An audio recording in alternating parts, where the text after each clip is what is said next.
It's a broadcaster's turn now on this special edition of the Boxing Hour on BBC London 94.9. It's the BBC's boxing correspondent, Mike Costello. There have been some terrific fights on 5 Live in the last 12 months, and I'm sure that there will be more in the next 12 months. The Hay against Klitschko fight, and you might not know this because the BBC didn't really publicise it.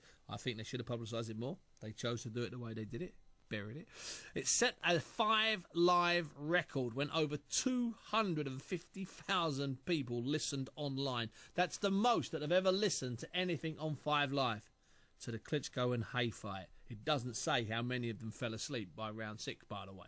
It was a staggering statistic. No, that fight was brilliant. Myself, Richie Woodall and Mike Costello, if they gave awards out for heart, we were suckered in by that fight. It was absolutely brilliant. We were really getting close to each other. Mind you, that was mostly a shelter from the torrential rain. Anyway, I spoke to Mike earlier and I asked him what fight he wanted to see and what fight he wanted to hear on BBC 5 Live in the coming months. Here's Mike Costello. Well, I've been thinking about this, Stephen. It's a really difficult one. On the domestic scene, probably top of my list, but then I've been arguing with myself for the last 24 hours since you spoke to me about this, would be Tyson Fury against David Price. Tyson Fury was so impressive last time out, but it seems to me the last couple of performances from David Price suggest that the penny has dropped as a professional for him as well. They've got the backstory from their meeting as amateurs, and that takes me on to another one. James DeGale against George Groves, the rematch. Absolutely. Stunningly, James DeGale is a long odds-on favourite with the bookmakers to win a rematch if and when it ever happens.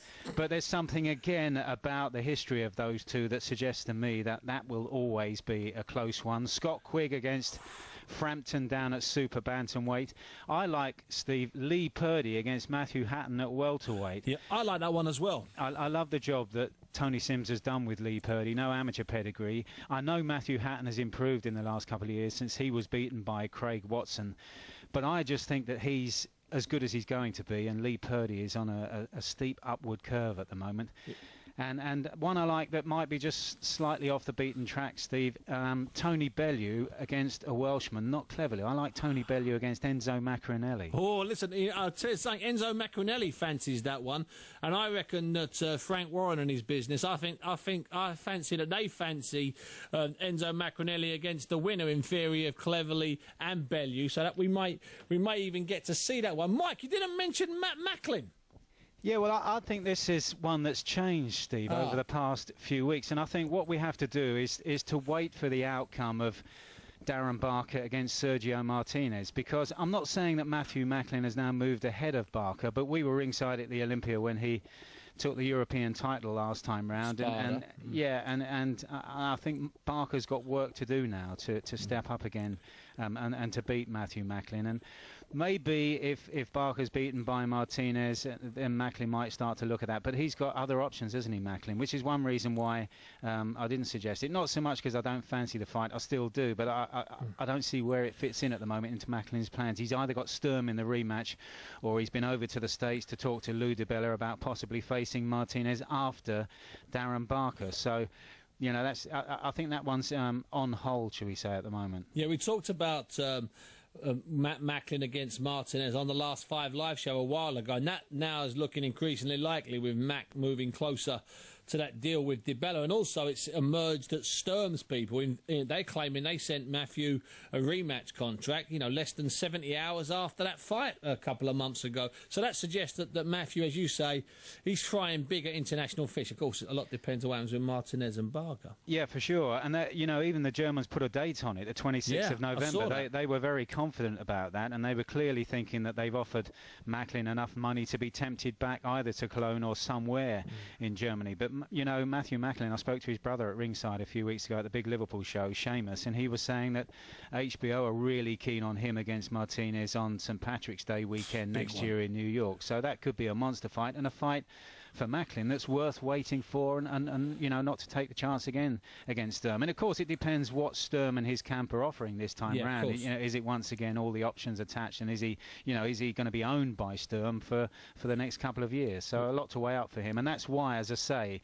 it's difficult to get excited about the Barker fight, because at the moment it seems a long way off. It does seem a long way off, and the Germans do tend to tie down fighters. Witness the David Hay thing a couple of years ago when he never fought with Klitschko. Now I say this every summer, Mike, and you know listen, I'm a big optimist.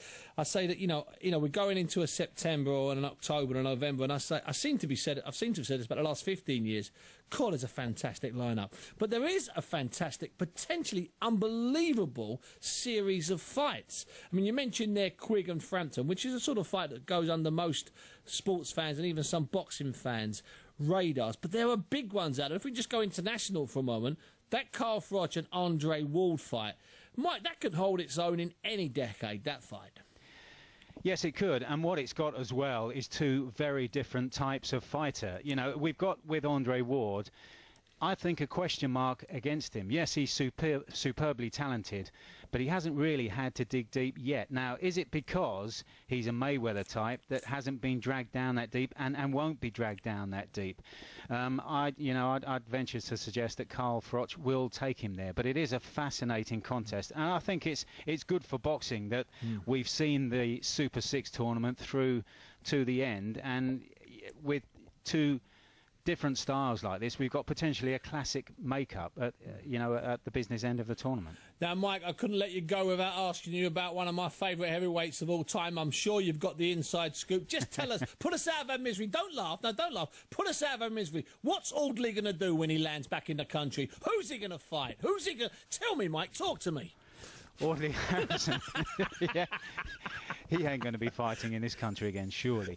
I know Don't call me Shirley. I know you've been putting it out there, Tyson Fury against Audley Harrison, and maybe even David Price. And I know Frank Maloney would like to resurrect something against Audley Harrison, but I can't see for one moment how the man could sell a ticket over here again after what happened against David Hare. And I think the big difference, Steve, was that everything he said before the fight was said before a pay-per-view fight. That is the big difference. You're right about that. The big difference that he in a sense. Not so much con people, but he made people buy pay-per-view for a fight and a performance that ultimately he was never going to produce. Yeah, that's the truth. Mike, thanks very much indeed. Enjoy your summer, enjoy the athletics at the weekend, and I'll speak to you. Hopefully we'll get another 5 Live show early September, late August. Cheers, Steve. I get Mike every time whenever I mention Big Audley. I'm not alone, though. More on Big Audley to come. Trust me, we may have a bit of an Audley finale here. I like that Purdy and Hatton. I like that Purdy and Hatton fight. I really like that one. And he's right, what Tony Sims has done with Lee Purdy has been brilliant. Now,